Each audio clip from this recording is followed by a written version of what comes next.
జ్ఞానమెరిగిన బుద్ధుడా గౌతమ సిద్ధార్థుడా, శాంతి కోరిన యోధుడా, సమన్యాయమడిగిన ధీరుడా, లుంబిని వనవమ్మ ఒడిలో సాల వృక్షమే జన్మస్థలమై, మహామాయా శుద్ధోధనుల ముద్దుల కొడుకై ఉడితివా.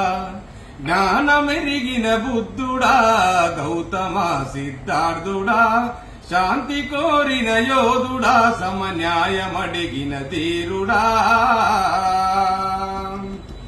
సమత మమతలు పంచినావో, శాంతి మార్గం చూపినావో, మలినమైన మనిషి దేహం కడిగి శుద్ధి చేసినావు, పునర్జన్మాత్మలుండవు నీకు నువ్వే నిజము అన్నవు, శాంతి కరుణ ప్రేమశీలం ప్రబోధకుడై నడిచినావు, నవాయానమే మార్గమంటూ బౌద్ధమైత బోధ చేసిన జ్ఞానమెరిగిన బుద్ధుడా గౌతమ సిద్ధార్థుడా.